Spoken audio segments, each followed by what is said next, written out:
Sa inakay kasi hindi ako particular sa ano kung maganda o ano. Basta sukso ko ng sukso. Ito yung Nightbird ng Tacloban.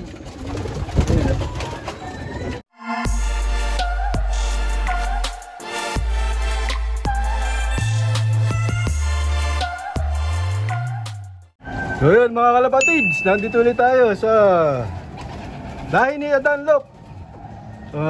Breeding naman ang gusto itanong ni Master Pogi. Paano ba mag-breed si Lahi ni Adan o Richie Alan De Leon? Paano ginawa mo nung nag-champion ka last year? Tapos yung ngayon, saka yung mga nakalipas mo, isa lang ba yung sistema mo? Wala akong binago. Yung breeding, isa lang yung sistema ng breeding mo mula noon hanggang ngayon? Oh, wala akong binago. Wala akong dinagdag. Same lang. Basically, ang breeding ko, ano lang nagtanggal na ako ng flashing. Medyo nagano na ako medyo parang antibiotic pag yung mga ang pakiramdam ko parang nasisira sa akin. Ang ginawa ko na lang parang flashing ko yung sibuyas saka bawang. Yun na. Yun na lang. Saka hindi ko naman kailangan antibiotic dahil wala naman sakit yung mga ikin. Pag may sakit yan, saka ako siya gagamutin. Pero wala naman nakakasakit sa breeder, kaya sinasalang ko na sila. So, kailangan lang dyan, kumpleto ka.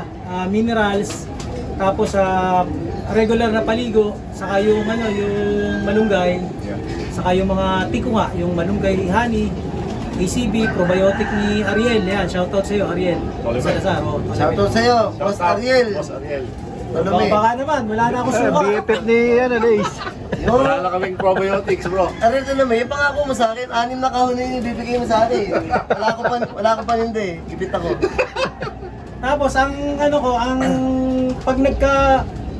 hindi ako nagpapatuka ng sobra-sobra sa breeder. Especially pag nagpapares pa lang, ayokong tumaba pa magkasapola.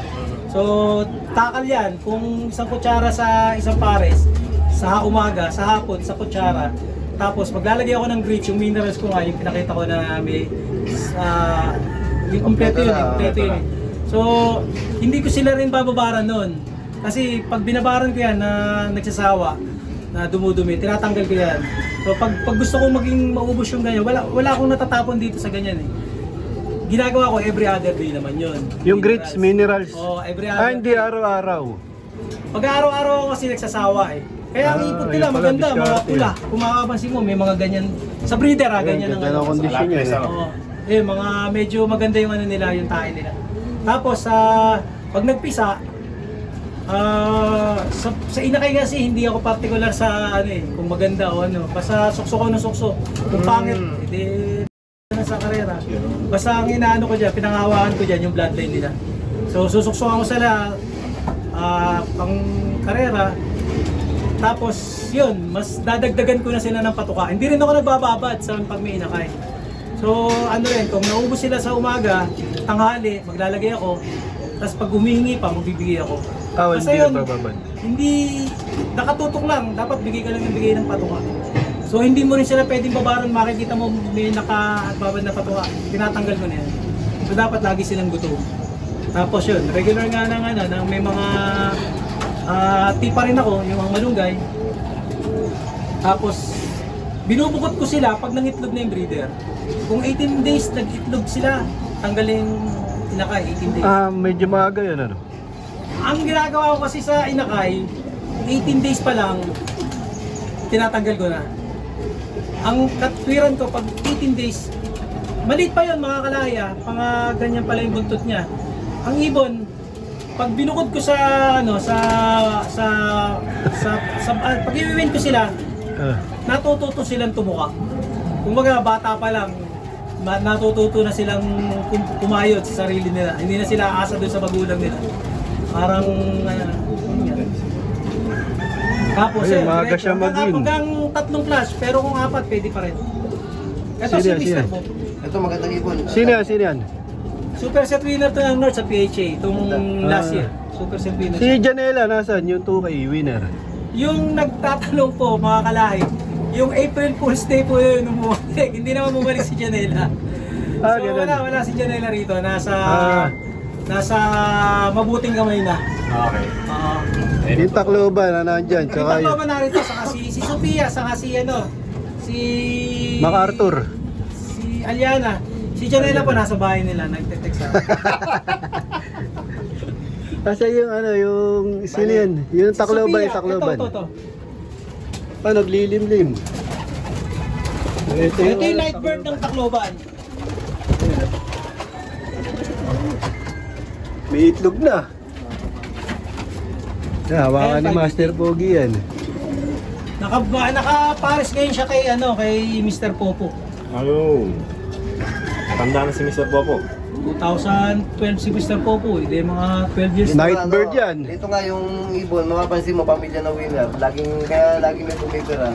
Sa isang pansier nga na may pamilya hawak na may pamilya na winner, pwede kayo kumuha. Kaya bili-bili na, baka mabusan.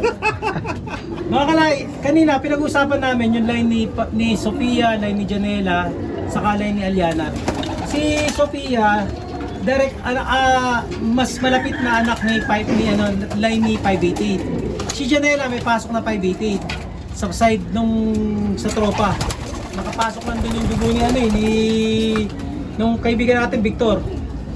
Tapos tama ba yung nagpa-uwi na solo flight sa Pangasinan? Sa Pangasinan, may pasok din. Nakuha sa akin yun. Meron ako nakuha dito na MacArthur finisher. Inimbred ko sa lahi ng ibon ko. Nang 4 na beses. Yun, may lahi din ng 588. Yun, solo day bird ng Masbate itong Pangasinan. Halos 500,000 yung nakuha nun. Dami yun. May umabol lang na second day bird nung panahon na yun. May nag-700. Ano? May nag-700 kaya... Ayun na swerte. Oo, yun ang swerte din. Pero okay din. Kasi, Pero magaling yung kay Cordapio. Day bird. Pero parehas sila nga daw swerte dahil parehas sila nakahati. Kaya swerte. Swerte yun lang kaya pagka sa mga newbie na magsisimula, pwede kayo kumuha din sa akin. Kaya dyan lang naman, konti lang ibong ko eh. Kumuha kayo kay Richie. Sa mga kay Reggie, sa mga kilalang pansier na may hawak ng pamilya na winner. Kuhanin. Kung kaya niyong bayaran lahat, titigil na nga ako mag-alabali. Kunin niya lahat. Binibenta ko na rin lahat to. Pumunta lang kayo dito, open to. Ako nagbebenta na ito eh. Pwede kayo kumuha dito ng magbaboss mo ba? Wala ako ngayon stock. Mga panlaro kasi nandito sa taas eh. Yung tipler, wala na. Wala na yun. Yung tipler dati, MacArthur dati. Wala rin. Yung pwede rin yun. Sa MacArthur tumita rin pag pinakamalan. So yun, yung tip mo sa mga pigeon fancier, sa mga mag-uumpisa mag-alaga ng kalapati, sa papasok sa pigeon racing. Sino ba ako siya? Bahala na kayo. Ako masasabi ko muna. Sige, ikaw muna. Commercial break muna. Yung Shopee link ko, Master Pogi link. Bumili kayo ng vitamin sa akin, gipit ako eh. Ayun. Para kumita naman ako sa inyo. Konti lang ang kita ko doon eh. Medyo mabigat na yung pangailangan natin eh. Wala na akong maibenta ng ibon dahil konti lang ang ibon ko. Kaya sa mga bibili ko, konti lang. Dito nga meron ng panibagong stock na ipoproduce. Abangan nyo na. Pwede nyo pagbangga-banggain yan, yung mga pamilya na nanalo. Ibig sabihin, ang tip mo, bumili ng sa mga winner. Bili lang ng bili. Pagka ganyan. Si Boss Richie. Hindi naman tayo napapahiya eh. Nakita mo naman na puproduce ko yung inar. Eh, ito, nanalo pa. Diba? Kaya maititip ko sa inyo. Ang maititip ko sa bago nagsisimula ng kasi itong hobby natin, una-una magastos yan eh. Saka time consuming yan. Halos lahat maibibigay mo sa minsan nga yung pamilya pinapasok ko na lang dito para kahit paano hindi makalimot sa pamilya. Pero naman syempre pa rin ang pamilya kasi ito talagang yun nga masyadong ubos sa oras. Tama.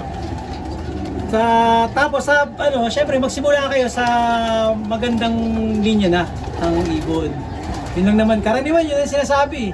Saka hindi rin dapat, parang sinabi ni Master Raizo, na hindi naman natin kailangan ng swerte. Kahit dapat magaling din tayo. Yes. Kaso kulang kasi sinabi ni Master Raizo dapat pogi ka rin. Iyon ang tip. Ito pa. Lagi tayong didikit dyan, oh. So yun, promote mo, lahi ni Adan. Ang gandang ibon nito. Oy, lahat niya subscribe kayo sa channel. Meron na tayo. Subscribe na Saka, rin. sa page ko yan, medyo Ilan subscriber mo na? nasa 20,000 na isa. Wow. Sa followers ko. Dami na. Napamonetize na pala ako. Oh. Hindi ko alam paano ba yun. Meron na, Tingnan natin, na ako. i-check natin mamaya. Oo. Yun nga, sa pag-iibon, yung advice ko nga, parang kailangan natin na yung dedication sa sports natin. Kasi kung hindi natin kayang gawin, huwag na tayong mag-iibon. Kasi sayang eh, maraming nag-iibon, mas marami ang ang hindi alam na dapat bigyan natin ng oras yung pagkakalapati. So, yun.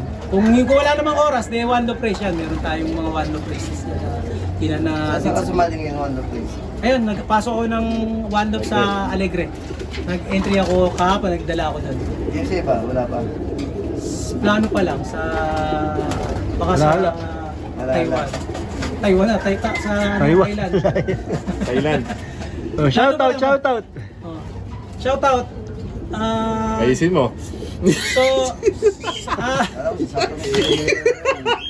oy, meron kaming swerte, yun pala. Baka gusto yung hiramin si Jabili saka si Sovili. Billy. So, wala, medyo swerte yan si Billy Colcol sa pag-aabang. Nung dumating si Sophia rito, nandyan si Billy. Nung dumating si Janela, nandyan si Billy. Si Billy Nung nga. dumating si Aliana, nandyan si Billy. Swerte nga si Billy, pwede nyo kunin yun. Kaya lang, bigay ka ng 2K sa akin. Down payment. Bakit nyo para swerte yung kayo sa pagkakarera nyo? So yun, maraming salamat, Boss Richie Alan Galeon, lahi ni Adan. Thank you. Ayun, Thank you, Master well. Pogi. Lagi kayong welcome. Kayo Ay pa. sa Aquino, yun. Ito, pwede nyo para dun sa ano.